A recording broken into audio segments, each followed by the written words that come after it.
Today we are going to do something a little bit different. We're going to dive deeper into our Lath House here, which has been here now, this structure anyways, has been here since about 2010. And I'll get a little bit more into the history later on, but we've planted it up with plants throughout the last, 14 years actually. And so there's a great diversity of stuff in here, and I'll tell you why some of it's in here and show you some of the individual plants as well that we find rather interesting in here. So before we actually get to the plants, I'll tell you a little bit about lath houses, and I'm going to just be very general about that. But anyways, our structure here, it's based on, what would be at a nursery. If you go to some nurseries, say, they tend to be out in the open. And so they needed some place to put their shade plants. And instead of having trees that they had to compete with in their on their property, they would build a structure like this. Just at a general nursery, it'll often be made out of something relatively inexpensive, which I know is snow fencing from being up north. But down here, it would be these rolled slats. And we took that a little further when we reconstructed this structure here. This is done with 2x2 pieces of wood, and it forms the structure itself. That is the shade part of the structure. And the way the 2x2s are laid out is, I believe we have about a 50-50 sun-shade ratio in here. And something that's very interesting about this is we are oriented on north-south. So the slats run north and south, and it allows the sun to move from the east into the west. And the shade moves actually throughout the day. So despite it being like a 50-50 sun shade, we are able to grow a lot of different things in here with a lot of different light needs, because that light is not stationary and it's not in a constant state of shade, unless one of the neighbors is of course above them, which does happen here in the Lath House as well. And we do compensate for that when we do plant things and move things around in here. Because of that, and we have tons of different things in here. It is such a diverse structure, or the structure allows us to have a diverse collection of plants in here. And we put things in here that we don't always know how they're going to do in our climate, whether it's just a little too cold for us or it's a little bit too hot in the summer. We don't often have good irrigated shade here in the Arboretum. So this is a place we actually have irrigation, and we are able to control the soil moisture for the most part in here. It's just a very flexible structure for us and allows us to grow things that we might otherwise not be able to grow, but it also allows us to grow out things that we receive in as relatively small plant material that we might be afraid to put out into the garden itself. And we use it more like a nursery, like you would for little kids. You let them grow up a little bit and then you get them out in the world. And that's what we are doing here. So I alluded to the history of the Lath House. So years ago, probably around 1980, I didn't look up the exact dates, but late 70s, early 80s, JC took over the structure that was here. There was a lath structure here from what I understand, but he renovated it into a bed system instead of a traditional nursery style lath house. He planted it so it was more or less a garden inside. He used it as a place to try plants that may or may not work here. He didn't know, and as a result, we're kind of continuing that today. So the old structure had been renovated numerous times over the decades, and in 2010 we tore down the old structure, and we had gotten funding for this new structure you see today. And 2010 was a very traumatic year, you might say, for it. So the structure went down fairly early in the season. This whole area laid fallow. Late in pretty much December of 2010, this actual structure went up. And then again, following that, in 2011, the structure kind of just sat here. It's in time for a major renovation of the structure itself. So over the next few months, you may see some changes here, in particular over the winter. Okay, now that we're actually in here in the Lath House, I'm going to show you a little bit of something here. It's we have media in here, not soil, actually.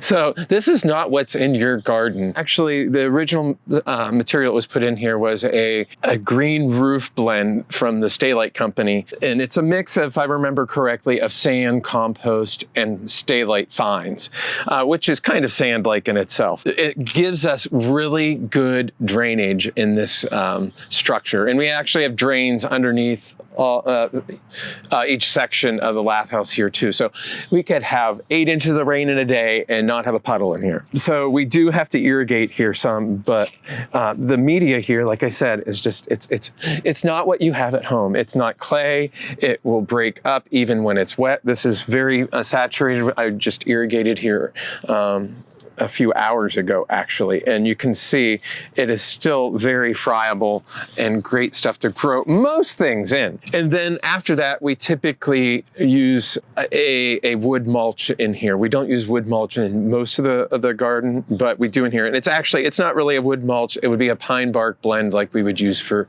potting media here, or similar to if you had a soil conditioner, because we're using smaller plants or have a lot of small plants in here, and anything that's too course could easily overwhelm them. So we try not to overwhelm any of our little babies. And also the leaf mulch that we use in the rest of the garden, it can sometimes bury some of our little babies. So now for the actual plants that we have in here in the Lath House. And I alluded to things that we aren't always sure how well they'll do in our landscapes here in the Southeast. And so we try to baby things a little bit, and we get in special things that are one of a kind sometimes, and this happens to be one of those. And I even have to look at the name on this one, so just give me a moment, because this is one that Mark, our director, actually collected, and I'll get the label here. He did this one in 2009, and it looks like in Taiwan. So this is one of his first trips he took to Taiwan, and this is Hydrangea Aspara, and it was his collection MWT 09-372, which has now gotten a little bit more catchy name. He's named it Amethyst Crown. So Hydrangea Asparas for us in the Southeast aren't always the easiest to grow. They want a mild climate both in the winter and summer, and we do still have enough of a cold winter that often we get damage to our flower buds on them, and they flower on the previous season's wood too. So as with a lot of other hydrangeas, there can be some confusion on how to prune, but some years we get good flowering and some years we don't. And this year is a really good year. We had a mild winter. All the hydrangeas in the garden looked great this year.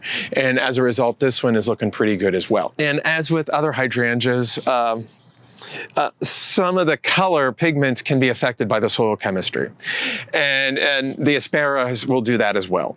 And you may be able to see the flower colors here. You have the white sterile florets, and then you have, in this case, light lavendery, pinky purple, whatever you want to say it, fertile florets in this case. And they could be bluer if we had different soil chemistry.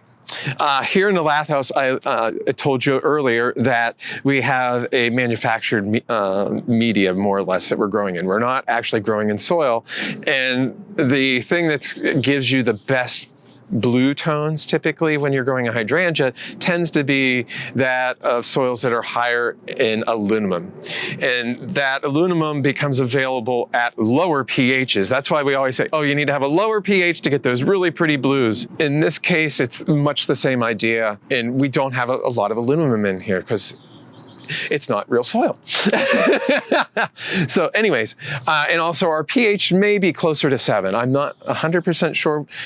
We can grow just about anything in here. So we are fairly close to 7. And at those relatively high pHs, again, the aluminum, if it is there, is less available. So you want those lower pHs, your heavy metals, which are toxic at really low pHs, actually, come out, and that's when you get those best blues. But if you want a pink or a red flowered hydrangea, you typically want to have a higher pH with less aluminum in it. This Aspara has done very well in here. As you can see, it's about 10 feet tall. And that's about as big as we can get to let things grow in here in the Lath House. But this came in as just a mere little Mark probably bought it back as a small division that he was able, or cutting that he was able to get from a plant in Taiwan when he was out collecting. And we've babied it over the last, let's see, and we planted this in about 2012. So over the last 12 years, and you can see what we've gotten here now in this situation. Blake has cued me in to ask about availability. This is not available yet. We've just given this a name actually within the last year, less than that if I remember right.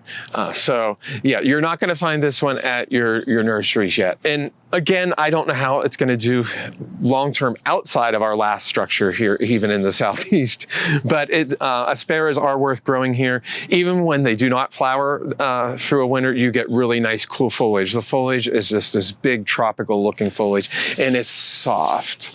It's not glabrous like the macrophyllus that we typically grow, or our own native arborescens, which are also smooth leaved as well. So it gives you a little bit different look, and every few years you get a spectacular display of flowers. I would only take out dead or stuff to control the size. I would not do a hard pruning on such a thing as this. These tend to be large growing shrubs. They are not the compact macrophyllus. So it's removal of dead, damaged, or the spent inflorescence, basically. So I have brought you to another hydrangea actually here, and this is one that I personally really like. It's not one that was wild collected like the one we just saw, but this is one that's been commercially available now, and it's actually a patented cultivar.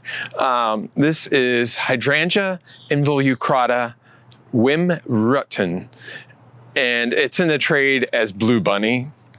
So I think of the ice cream whenever I think of that, though I don't actually eat ice cream very often. But anyways, this is one that flowers much more reliably for us. And this plant has had minimal pruning to it in the last 12 years. And it's about half the size of the Aspara, but it gives you a fairly similar look. And it flowers on new wood, so it's a little bit easier and more reliable when it comes to flowering for us. And the really cool thing about this one is, I mean, it supposedly only gets 3 to 4 feet tall. You can see it's a little bit taller than that. I am a 5'8" and 5'9", somewhere in there. So that gives you an idea of how tall this is. It's about 6 feet tall, maybe a little over. And rather, it's now gotten about, I'm going to say about 10 feet wide over the last 12 years. So again, it's still rather large, but it is a little bit easier to work with in the landscape. Like I said, it flowers on the current season's growth. So you can give this one a haircut earlier in the season, no problem. And you won't sacrifice too many flowers other than the fact you'll just have fewer stems. But what I find that's really cool in this is when it starts to come into bud, and its name alludes to this, it's Hydrangea Inil. So that inflorescence resemble that of an involucre, and that is these here. To me, they kind of look like a peony flower bud before they start to expand out into your traditional hydrangea or lace cap hydrangea look. So it has interest when it's not in bud, or in flower as well, I should say. And it flowers over a fairly long season. We are it's had some flowers on it already for about a month, and it's gonna go into September and maybe even early October, we'll have some flowers on this. So it's a later season flowering hydrangea too. So it extends our season here in the Southeast. But it has very similar leaves to the Aspara. The inflorescence is a little bit smaller, I will say that, but it is just a really cool one, much more sized for our modern gardens, which tend to be a little bit smaller, unless you have that 15-acre property. Most of us are on postage stamps today, so the Asparas will work on that 15-acre property easier than so this will work in your property. And I really like this one. I have not grown it out in the open garden here yet. So it has always had irrigation. So they do appreciate some evenly moist soil, but they do very well here. I am still getting more blue tones to this, and I've always had blue tones in this. So I think this is a little less affected by the soil pH as well. So, and the availability of the aluminum ions in your soil. So this is one that you're always going to have a little bit more blue. But like I said, the florets are a little bit smaller, but it's also on a much more compact plant and easy in your own landscape. I have seen them not in full sun. I've seen them in unirrigated or fairly unirrigated beds in Seattle, both Asparas and this. They do great out there. So I think they should take our open landscapes, but probably light shade. Okay, I'm actually going to go to this one right here, and that'll bring me into ferns. So we're getting to another group of plants, not hydrangeas now. We're going back in time. We're going to the ferns, which we have a really cool collection of ferns actually in this structure here. And this is one that the first time I actually got to see it was actually at Wisley in England, where they are perfectly happy. They like the moderate climates over there, but it was one I didn't think would actually do well here. And then last year I actually got to see this one in the wild too. So this one's kind of cool for me. This is Blechnum chilense. This fern here, it's a little less ferny than what you would think. It has just a singly divided pinna or frond. It doesn't have really lacy foliage. But this is one that occurs in the Valdivian forest of Chile and Argentina, which I had the opportunity to see this growing in Argentina last December, or November actually is when I saw this, end of November. But anyways, so this is just a really cool spreading fern for us. And I don't know how this would do in the rest of the garden. I need to, now that we've gotten a clump going, I need to try it somewhere else. And that's one of the things we are able to do here in the Lath House is we're able to grow out some of these plants, get more of them, then allow us to try them in other situations that might not be the ideal, or they might do perfectly fine. We just aren't sure, and we're kind of a little bit leery about moving them out. So this one here is just a cool fern, especially for me. It can get larger. It can get up to about 2 feet tall if it's really happy, but for us it's staying about 10 inches tall. So and it just has a slightly different look, and it just kind of meanders among things here. It's meandering through this rather large Ophiopogon that we have here, as well as being underplanted with some saxifrage. So it's just a cool fern that we're seeing what we can do with, and we'll see some other ferns as we go through the Lath House this morning. So we're here at another fern. This is another one I really find cool. This is a Coniogram, and this is one Coniogram Intermedia, and I'll try not to mess up the name. It's Yoroi Musha.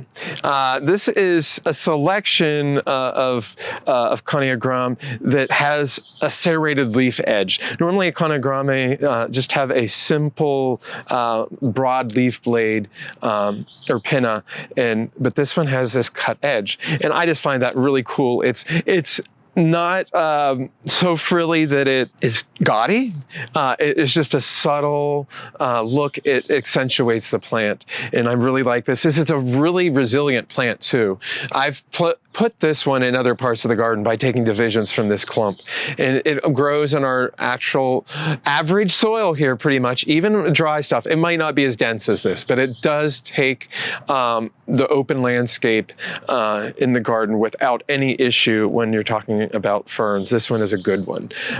It's semi-evergreen. It does get ratty late winter, so I tend to cut it back just because it does get so ratty looking, but then it quickly reflushes in the spring with these wonderful fiddleheads. So that's Coniogram Intermedia, Yoroi Musha. But in the foreground of this, there's some other cool things. Something I don't get happening too many other spots in the garden. I have naturalizing ferns, and they love the walls that we have in here in the Lath House. And this is something, like I said, I don't have the opportunity to have anywhere else here.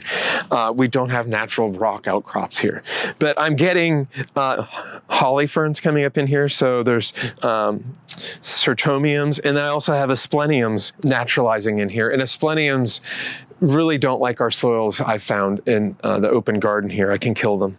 But they do great here in the Lath House. They like a higher pH, I believe, and that's why they do so well in these crevices in here. You have the alkaline conditions that you get from the concrete that makes up the blocks, and we're getting a few of those in here. So keeping with my theme of ferns, I'm going to another one that's not very ferny, and it's one I've always found so cool. This is a Pyroa Lingua, and this is one, I'll tell you the name later actually, but Pyroa Linguas in general, they are epiphytic or lithophytic ferns from Southeast Asia. They have a running rhizome. Being that they are epiphytic, or that is growing on trees, or lithophytic growing on rocks, they're adapted to drying out periodically. They do really well in our climate here in the Southeast, even when we have that periodic drought. They may look a little bit worse for wear, but they will come right back out of it as typically with no problem within a few weeks of getting some, or actually within days of getting a good rain. And if you have them irrigated, they are great. They don't want to be wet though, because again, they are lithophytic or epiphytic, so they need good air circulation. They don't want to have their roots deep down in. The rhizome goes along the ground, like I said, and you might be able to see actually some of it right down here on the concrete block that we have in here. And so it's kind of like a rabbit's foot fern. And speaking of that, I just saw rabbits run through our Lath House. That was kind of disconcerting for me. But anyways, these are super easy and really cool for us. They actually are growing them at juniper level botanic gardens in hanging baskets that they leave out year round in the gardens. So it's actually quite cold tolerant. I've killed lots of these in my apartment, trying to grow them in my apartment, but as an outdoor plant, they are wonderful for us in this climate. So this is one I alluded to. I tell you the name later on. The typical leaf is just a simple blade without any serration on it. And this one is not perfect, but it's not bad. This is similar. It won't have any of this lobing, or this little lobes here, but this one here is actually called Hear You, Pyroa Lingua Hear You. And it's grown for its really cool leaf being often very deeply lobed, but not to the point that it's actually pinnate. And I'm going to go across here. I have a small collection of some that we have from other parts of the garden. Then I have a gold-leafed one, which is a selection that we received as Alabama Gold. And it's, as you can see, it's a paler green. And then we have one that has a wavy leafed edge and a little bit of lobing, not deep lobing, and it's Chichiba Koryu. And then I have another gold-leafed one called Limon, which has a little bit, I'm noticing different pattern to the actual leaf blade here. It has a different shape, as well as the sinus of the leaf is darker. So there is some contrast there. And then the final plant I have in this group is one called Kikan, which is similar to the Hear You, but not exactly. It has a little bit different patterning as well. There are lots of selections that the Japanese have actually selected, and if you can find them, they are all worth a try to grow in your landscape. The next group of plants I'm going to touch on that we have a few of in here in the Lath House are some of the Gesneriads, or African violet relatives. And this is one we received, let's see what year, in 21. And I thought, we received it actually, we didn't know what it was. We received it from the Rhododendron Species Garden in Seattle, of all things, not the Gesneriad Society. They later were able to tell us the idea of it, but I did not think this thing was going to be hardy.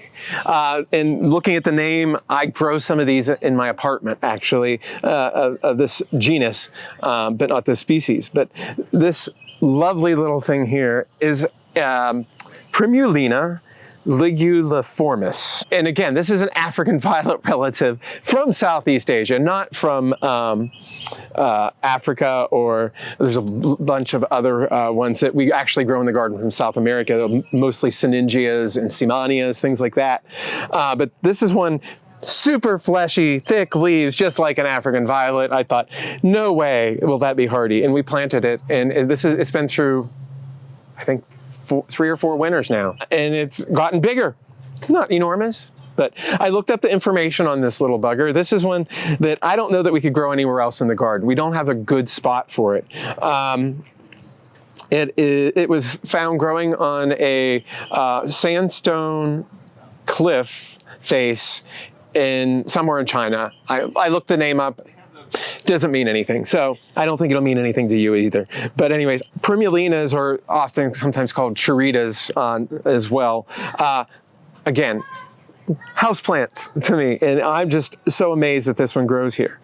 We do have other gesneriads in the garden in here in the Lath House, and I'll show you one here in just a minute.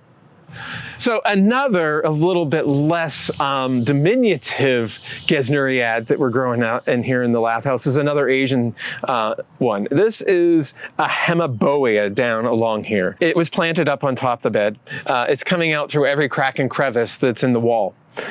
This one is one, if you want a ground cover, this will work as a ground cover. This is Hydrangea Subcapitata. And what I find interesting on this one, this is actually a selection that Mark collected as seed again in 2017. And so I don't remember, I think that's from China. I don't think it's from Taiwan. But anyways, the flowers are a little smaller on this form than I've seen on previous selections that like Tony Avon has at Plant Delights Nursery and Juniper Level Botanic Gardens. This one has a smaller flower, but it flowers about a month earlier. I had always thought of Hydrangea Subcapitata flowering in September and October. Well, this one starts flowering in July and goes into September at least. But as Hydrangea do, they like to spread. They are not shy plants. You don't plant them next to a weak little neighbor because they will move in and find their own space there and take it. And it's very apparent on this. I have grown another species actually out in the open garden, which Mark also collected, Hydrangea subacalis, Jangziensis, and the cultivar is Jangzi Bells. And it is equally as vigorous, and it's growing in Asian Valley, but I have two big patches here in the Lath House, which were planted as individual plants, and they are now about 6 or 8 feet wide, and we've been pulling, or that is, taking divisions from them to propagate and distribute. It has a little bit larger a leaf to it is wider and a little bit hairier. The flowers on it are larger individually, and they're white with speckles. But again, they don't occur until September, October for us. But this one is going at it for us right now in July and August. So, and we'll go into at least September. I don't know if I can get this to do this now, but I've shown this other times too, I know. I just find it so cool. Let's see if I can do it. I'll take off one of these inflorescence that has not expanded the whole way. One of our interns from 2021, I believe, showed us this. No, 2020, during the pandemic. And let's see if it works. You can use these as a squirt gun sometimes. There's water in these little inflorescence capsules, you might say, until they expand and open up. And so they can be fun for kids. And this species is vigorous enough that you can sacrifice a few for the little ones to have fun with, as well as the adults on a hot day. So if you need a ground cover, try a Hydrangea. So the next, we're going to get some woody plants now. This is one that's quite cool. And if you come here on a good late February or March, we have flowers on this one. This is Rhododendron Henryitaka. So anyways, this is a witch hazel relative of all things, and we're going to hopefully inset a photo of this so you can see the flowers. They are so cool, but they do not look at all like a witch hazel. They are about 1.5 inches across. They are deep pink, I would say, and lots of petals. They are spectacular when they're in flower, but they don't always get to flower for us. We are again in an area where it'll grow, but not reliably flower. I'd say 2 out of every 5 years we get a decent flowering on it. This past year was excellent because we had such a mild winter, but some years we don't get a flower, but it does form buds. And I'm hoping I have pictures of buds in the collection as well. The buds are as pretty, as far as I'm concerned, as the flower. They are these little eggs that are imbricate, or they have little shingle like bracts all the way down them, and they are just gorgeous. And provided we don't have a freeze in mid or late January or early to mid-February, we typically do get flowers, whether just a couple or literally the plant covers itself. I've learned a little bit about this plant over the last few years. It gets way bigger than I expected. It theoretically can get 25 feet tall, and they tend to be rather upright from what I've been seeing pictures of. And here it is a little bit broader than I'd like. We have it, right next to a path. I was really not expecting it to make it when we planted this here several years ago. But come here again in February and hopefully it will be in flower. Really cool, really unlike any other witch hazel relative you're gonna see. And the leaves don't even look like witch hazel. It's evergreen, it has these beautiful plastic leaves. Even in the coldest winters we've had, it's had minimal foliar damage, but the buds can get damaged on a cold winter. So one to try if you wanna try something different, and here it's doing quite well. So I'm here at another woody plant. This is a Mahonia, which we're fairly familiar with Mahonias here in the Southeast, and some people think they're a little bit weedy. This one I haven't had any issues with. I don't even see, I do see a few fruit setting on it. And you say fruit setting on it, it's the middle of summer. Yes, not all Mahonias flower in the winter, spring, like we think of the Mahonia medias or Fortunii, or if you're in a place that you can grow aquifolium, which is one of the western species. This flowers mid to late summer, actually. And you say it's in flower, where are the yellow flowers? These are actually kind of cream with pink or purple highlights on them. So this one here is Mahonia eminences, and it's a selection called Emeshan. And Mahonia eminensis is a naturally occurring hybrid. The one parent I know, I don't remember the second parent, but the one parent is Mahonia gracilipes, which we also grow here in the garden. It's a fairly refined late summer flowering Mahonia. It's not as vigorous as this by any means, but it's not as spiny as this one is either. But this one's not terribly mean like some Mahonias. But this one is one to extend the season of flower and interest on Mahonias. And it's a smaller growing one. This has been in here, actually, let me look real quick, see if I have a date on here. So we got this in 2013, I'm sorry, in 2013. So, and it was probably only 6 or 8 inches tall.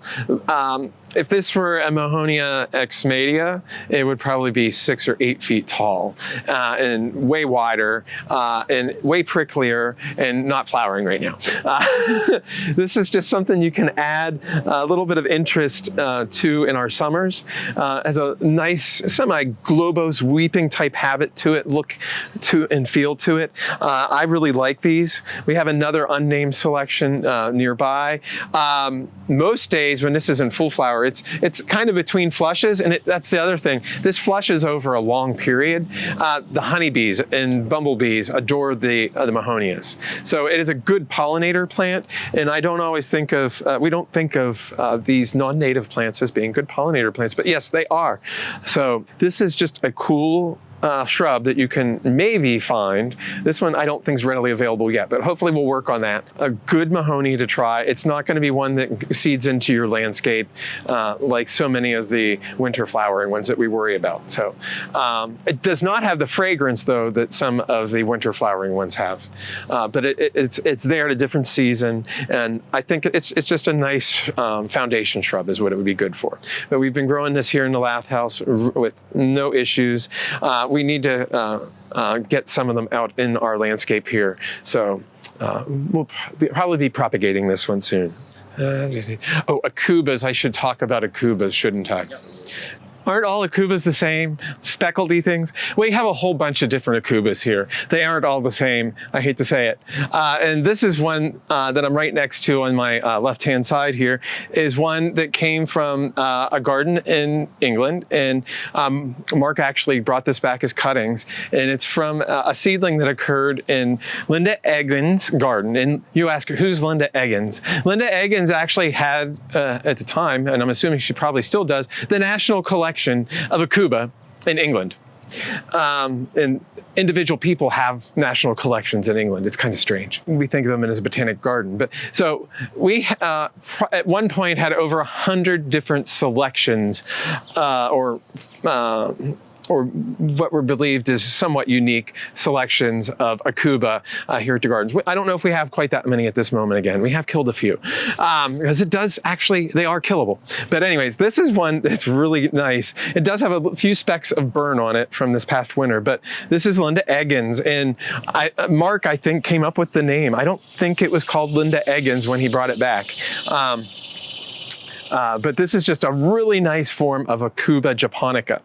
And you say, like I said, aren't all Aubas just these yellow speckledy things? No, they aren't all. And I'm hoping that we can show you down here in the foreground. I have a selection of a few different foliage types. The shape of the leaf varies.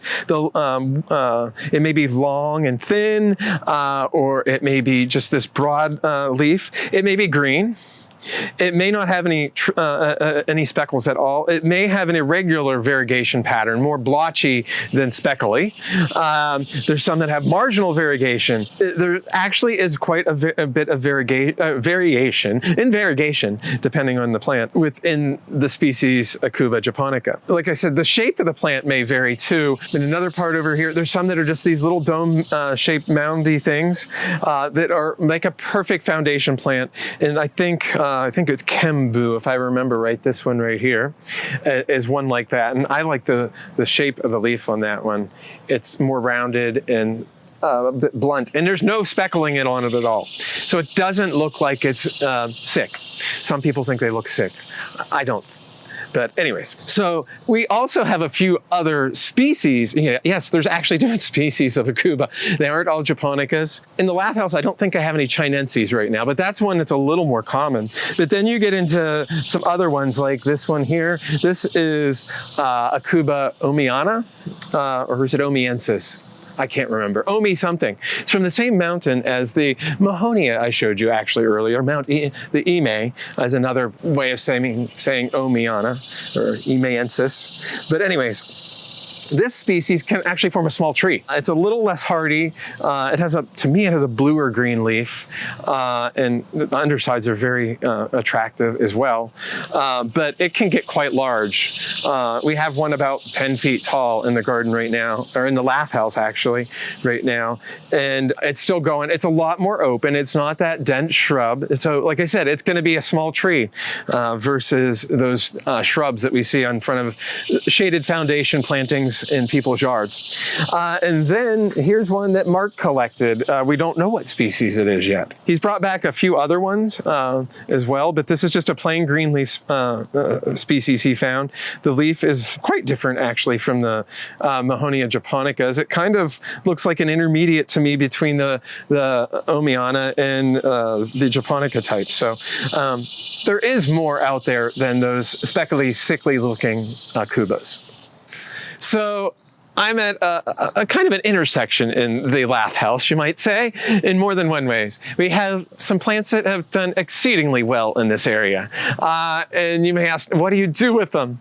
Behind me, there's a little Podocarpus, which I actually really like in here, and structurally I often give it a haircut. Podocarpets are really good candidates for hedging here in the southeast, especially in the Raleigh area. And this is one that I wanted it for its structure, but when it was younger, it was the only thing here, and it was this nice columnar plant of good size, but it also goes through the roof in here.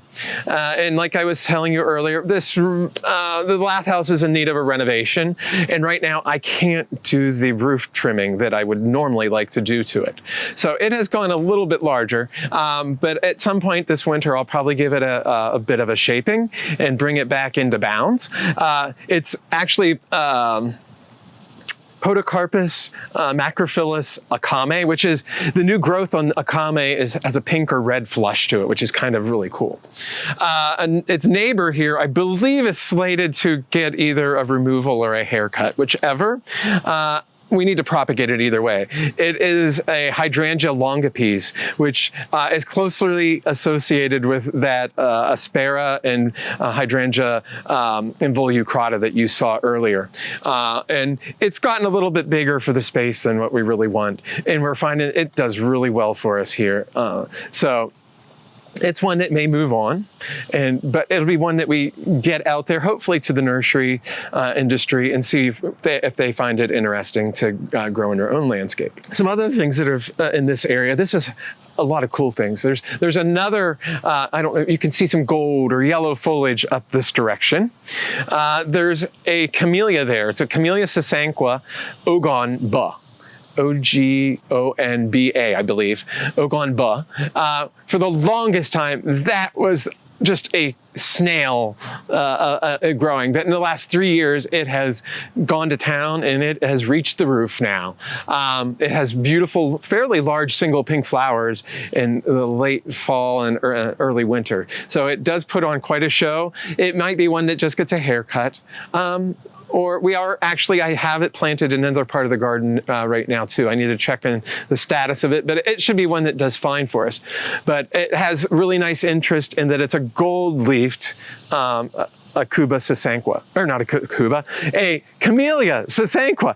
Just talking about Aubas. It may or may not stay in that location. We'll see. There'll be decisions we can make in here.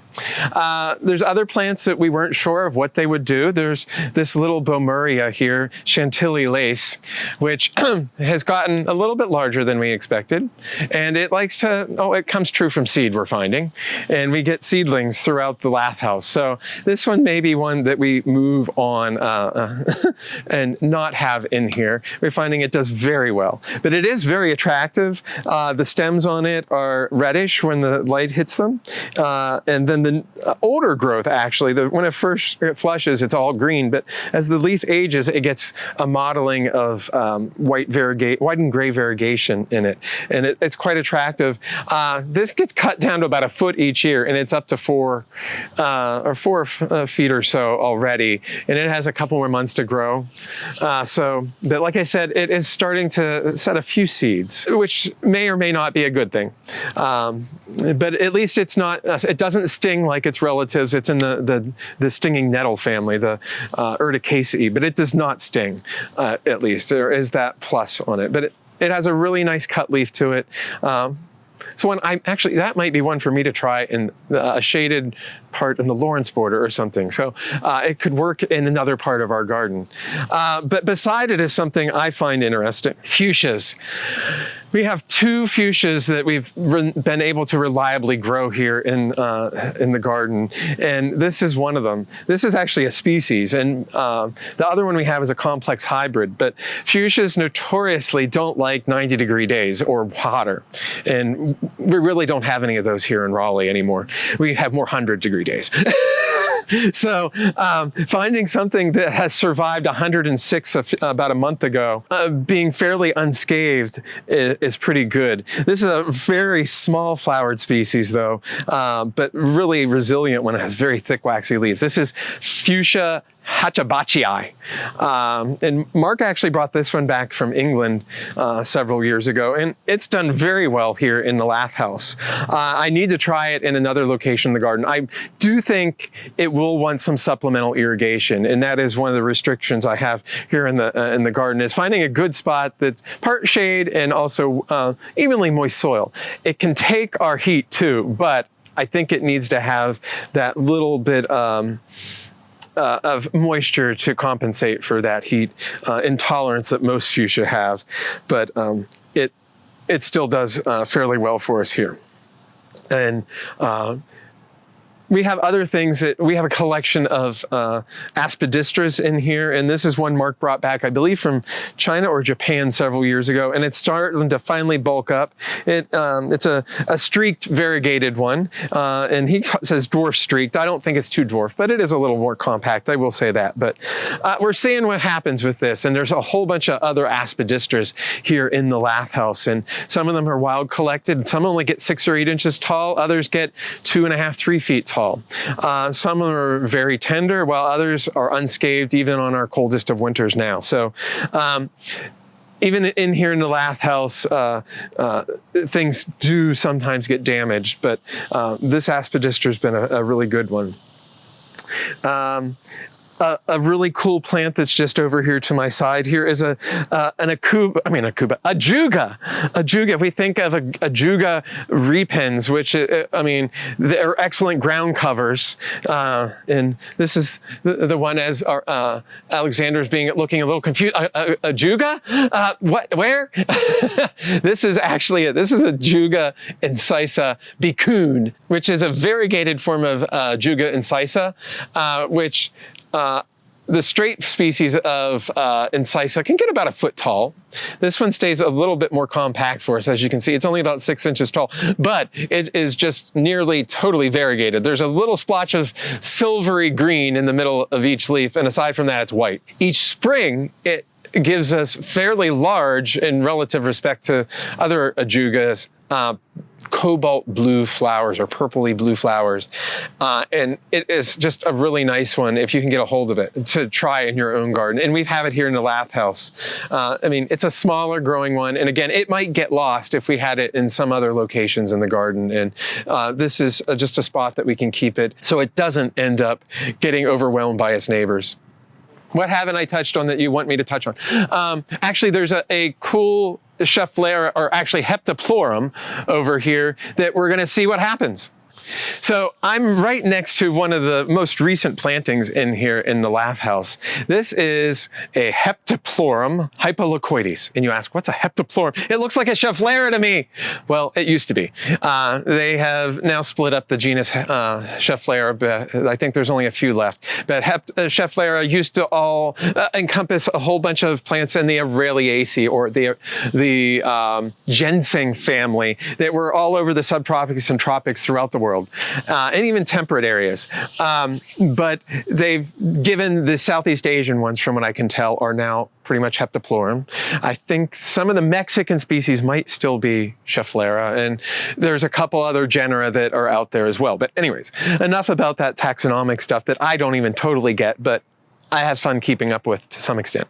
This is one that we got from Dan Hinckley out in Washington, and I think this is one of his collections. Yes, and it's from Vietnam in 2018. He collected this form of Heptaplorum hypoleucoides. I was looking up Heptaplorum hypoleucoides. It can get like 30 feet tall or something like that, crazy. We don't think of too many Araliaceae getting that large here in the Southeast, nor Scheffleras for that matter. It's from northern Vietnam. It's from an area that may have some hardiness for us. We don't know yet what's going to happen with this thing. Some of the Scheffleras or Heptaplorums don't take our summers, while others don't take our winters. There's only a select few that we're finding that will take both our summer and our winter. And going into that, that's exactly what we're looking at here in this Lath House. We're kind of seeing what will survive our winters here and what will survive our summers both. I highlighted that fuchsia and saying it's one that actually takes our summers here. Well, there's other plants in here that are on the other side that we're not quite sure if they will take our winters. And so this structure here gives us the opportunity to play around with some of these things. It gives the plant a little bit of protection, a little bit of babying, nursing along in its younger years, to see what will happen. And we may find that, well, that plant's a weed. Or we may find that that plant, no, it's not quite going to make it here. So we are continuing to experiment. We have made some holes in here this summer. Earlier we ripped out some hydrangeas, and here in the next month or two, we will be starting to replant new things in here in some of those holes and experimenting further as to what will grow here. So come out and see the Lath House and the rest of the garden for that matter, and experience some things that you may not see in your own gardens, but may hopefully see in the future.